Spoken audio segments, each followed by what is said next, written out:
Welcome to the Mount Washington Valley Spirit Podcast. Today's topic is the Mandela Effect in paranormal investigations. As I have stated many times before, it is imperative to conduct your investigations as scientifically as possible and to put your need for the spooky on the back burner so you can interpret a paranormal case through the glasses of science before turning your heads towards the paranormal. I enjoy the spooky just as much as you do. However, it is important to give your clients the most accurate information possible, and to do so, any possible scientific explanation must be exhausted before jumping to a paranormal conclusion. One thing that can severely damage your paranormal investigation case and ultimately your credibility is to jump to a paranormal conclusion when even the most basic scientific principles have been overlooked.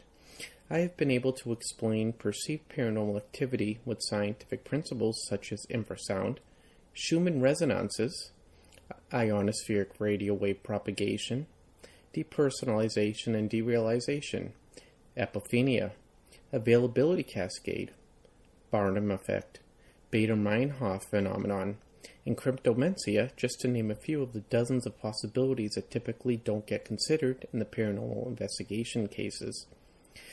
I have listed and described many possible science-based situations that get misinterpreted as paranormal activity on our website, which can be found at www.mwvspirit.com.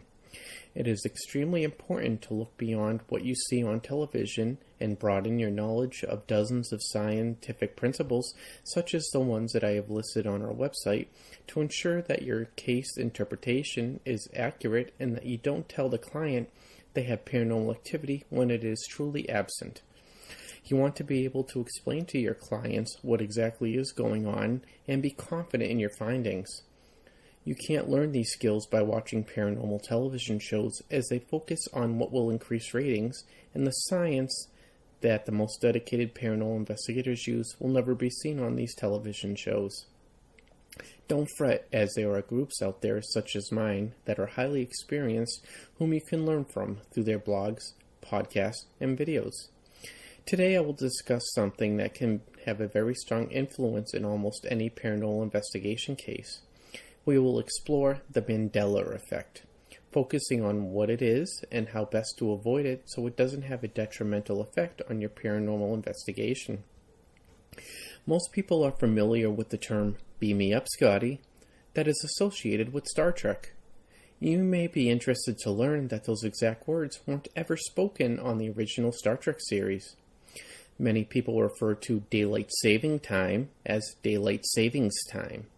Most people incorrectly refer to a single binocular as a pair of binoculars.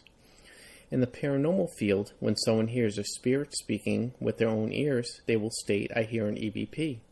That statement is incorrect, as what you are hearing is a DVP, a direct voice phenomenon. It is only an EVP if it isn't heard without the aid of an electronic recording device. Also, in the paranormal field, people will refer to multiple voice recordings as EVPs.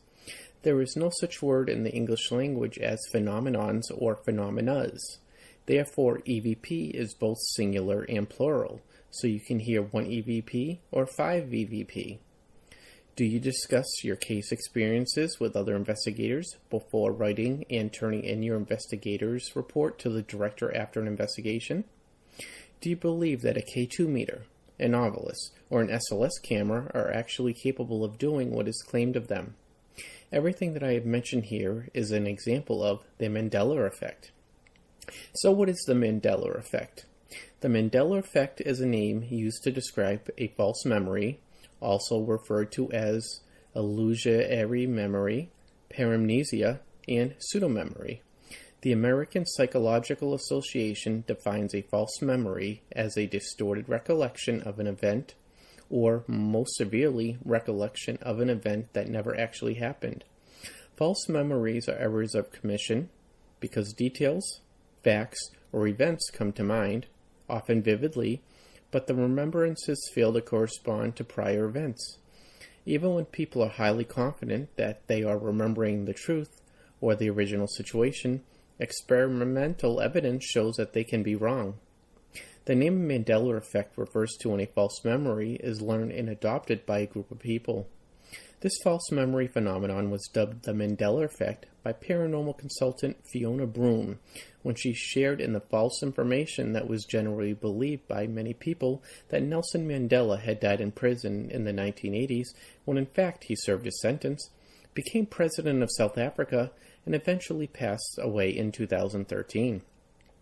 False information and memories can spread like wildfire, especially on social media.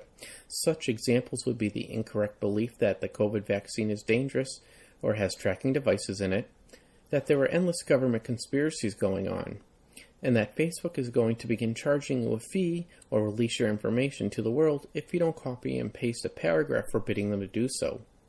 In the paranormal field of study, such examples would be the belief that an obelisk can actually communicate with spirits, an SLS device can sense spirits, ghosts, telpas, poltergeists, thought forms, or any other type of paranormal entity, or a Frank, also known as a ghost box, can communicate with spirits.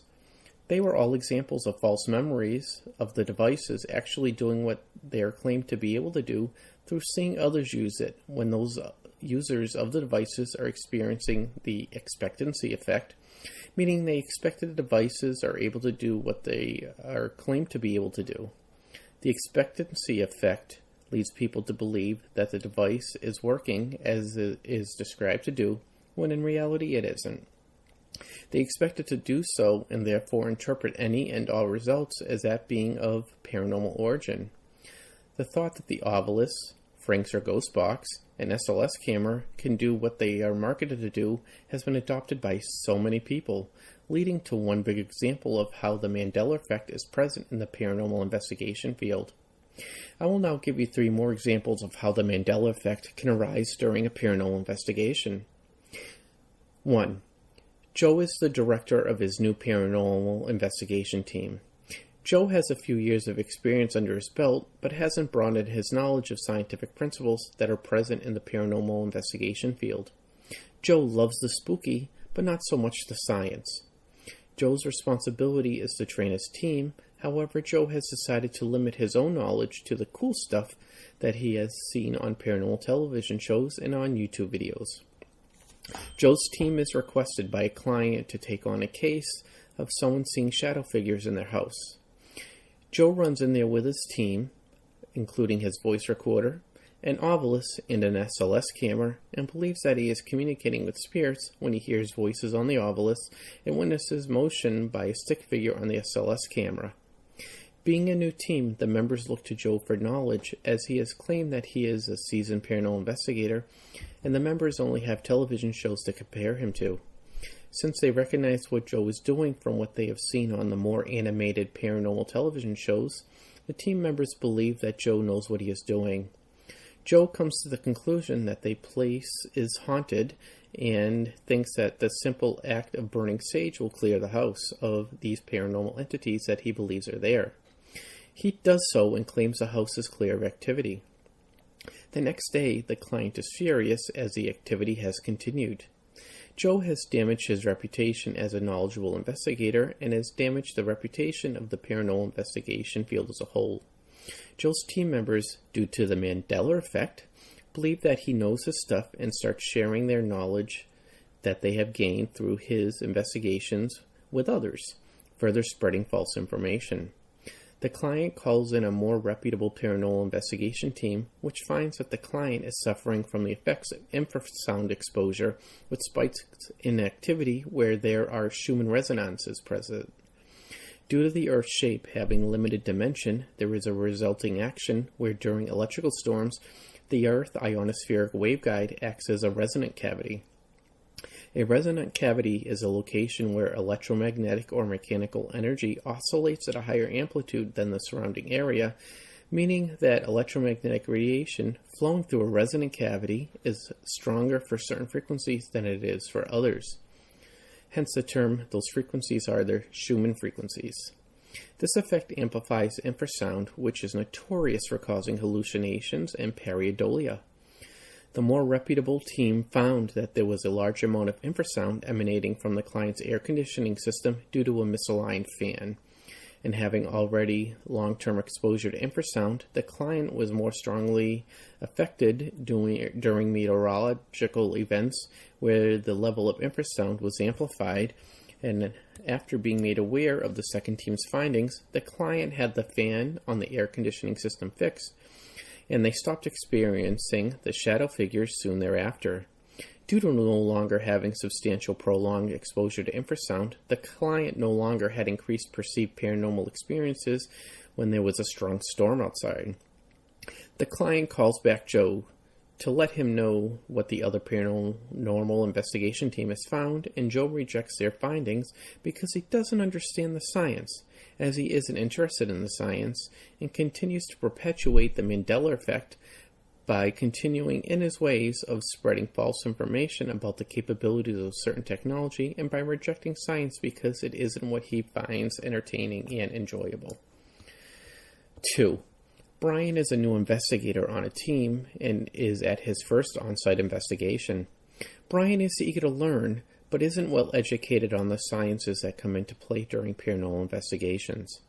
The director of the team, John, didn't communicate well with his team to let him know how new the person was to the field of study and to ensure that he conducts himself properly during an investigation by following established team procedures.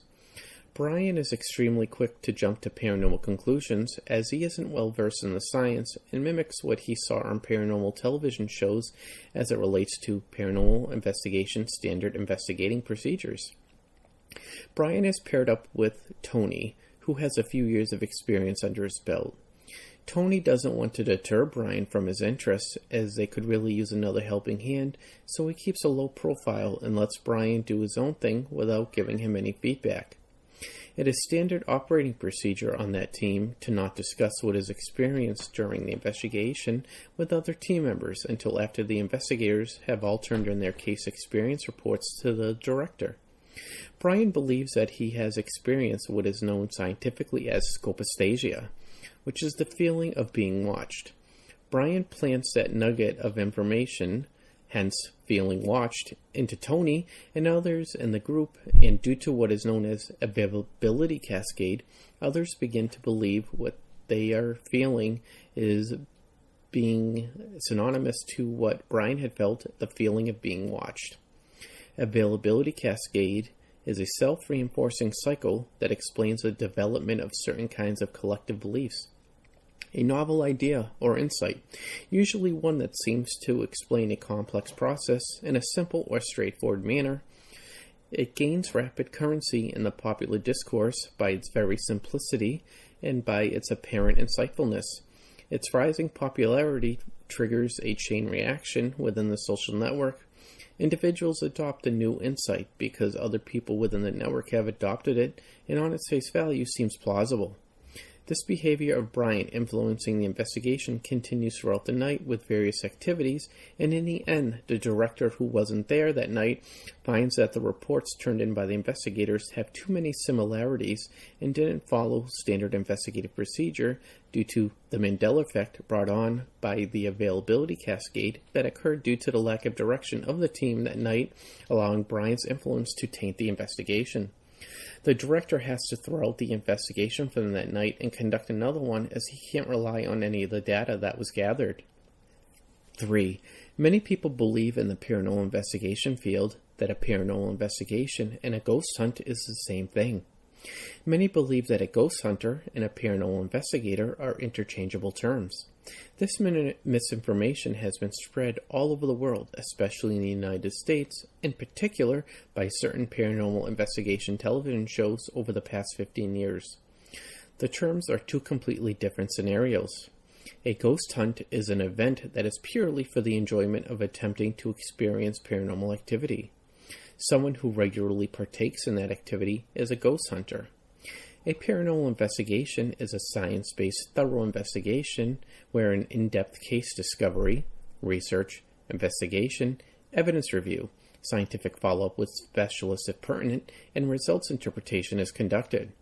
A paranormal investigation can take days, weeks, or even months or years, where a ghost hunt can take minutes or hours. Someone who regularly partakes in a paranormal investigation is a paranormal investigator.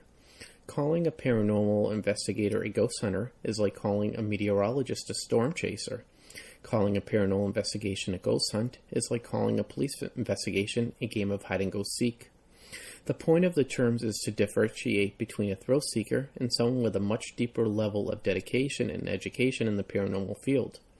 However, due to the Mandela Effect, countless people in the field believe that a paranormal investigator and a ghost hunter are synonymous terms, and that a ghost hunt and a paranormal investigation are synonymous terms, when in fact they are not remotely the same thing. Please don't take this as me knocking ghost hunting or ghost hunters. That is not my intention. I am sure ghost hunting is very enjoyable for many people. Personally, I need the deep level of science and investigative methodology and procedure to enjoy the experience. When dealing with clients, the investigation should be left to a seasoned paranormal investigation team and not completed by a recreational ghost hunting group that doesn't possess the level of knowledge and experience required to conduct a thorough science-based investigation. By now, you should have a general understanding of the Mandela Effect and false memories. What can you do to prevent this from happening on your own team and in your own investigations? 1. Don't limit your knowledge of paranormal science and investigative procedure to what you see on television and in random YouTube videos. There are plenty of other teams like mine with vast experience and knowledge in the paranormal investigation field. If you are the director or lead investigator of your team, you can seek out another team with a greater knowledge and experience. Start a dialogue with them and ask if you can partake in an investigation or two to shadow their leader to see how they do things and what science they use. Everyone, regardless of experience, could benefit from having a mentor. Unless you are at the top of your field, like an Albert Einstein, or a Neil deGrasse Tyson, or Stephen Hawking, you could benefit from the knowledge of someone with greater experience than you. It is important to remain humble and seek out a mentor to benefit your own career and enjoyment in the paranormal investigation field, the functionality of your team, the integrity of the paranormal investigation field as a whole, and your capability to provide a very thorough science-based investigation for your client. I myself have a couple mentors. I may be or have been at this for quite some time. I have quite the knowledge and believe that my scientific knowledge excels comparatively to the majority of other paranormal investigation groups or investigators. However, I still am sure that I have much to learn and have mentors to help me in doing so. If you are not a leader of your team, touch base with the lead investigator or director. Most will be open to you gaining experience with another team and to bring that knowledge back to enhance your home team. If the leader isn't open to such a thing, I would suggest finding another team to be a part of. Anyone who isn't in favor of the team as a whole, increasing the knowledge, isn't someone who would be favorable to associate with, as it can drastically hinder your personal growth in the field of study of paranormal investigation. A list of science topics to start with can be found on www.mwvspirit.com. If you select the menu item, Things Commonly Misperceived as Paranormal, you will find a bunch of science subjects that should be considered when completing a paranormal investigation. Don't assume everything that you read on random websites or see in videos is true just because it would be cool if it was true. You need to research the source for credibility and experience and knowledge. If an investigator with 20 years of experience but little scientific knowledge swears by a piece of equipment that couldn't possibly do what it is claimed of it, and an investigator with 2 years of experience with a highly elevated electronics background states that the equipment isn't able to do what is claimed of it, who do you believe? You could choose to believe the 20 years experienced investigator with limited knowledge because it would be cool if it were true, or you could believe the person who really knows what they are talking about. You must research your source before you blindly follow what they say. Don't fall for hype and blindly accept what you see elsewhere. 2. Learn the science and mechanics behind the latest typed paranormal investigation equipment, including the devices that you already have in use. It would be beneficial to not just assume that they can do what they are marketed to do, to not further spread misinformation to others through word of mouth, social media, and over-exaggerated YouTube videos. If you research the mechanics and science, you'll find that many of the devices aren't remotely capable of doing what is claimed of them. Due to the Mandela Effect, This misinformation pertaining to some of these devices has spread like wildfire. An example that a spirit can manipulate an FM radio receiving device, also known as a Frank's box or ghost box, to speak through it. I'll ask you one question. How upon death does someone immediately gain the knowledge on the inner mechanics of an FM radio receiver and associated FM radio waves, and how to manipulate either one of them? They don't, and they can't. The Mandela Effect has many people believing that this device can actually do what it is marketed to do. It doesn't, and it can't. Learn about the mechanics and science about the equipment that you use, which will allow you to better operate such equipment. Learn about the shortcomings of the technology and the typical mechanical and natural anomalies that appear to occur when using the device, such as lens flares, audio and visual artifacts, equipment's ability to receive and cause interference with other equipment, etc. 3. When conducting an investigation, it is pertinent to not share your findings and experiences with other investigators until after your investigation report has been completed and turned into the lead investigator or director. Tell the investigation leader that you have had an experience in a certain location so they can send someone else to try and collaborate independently. But if the leader is actively investigating, then they shouldn't be made aware of the activity specifically.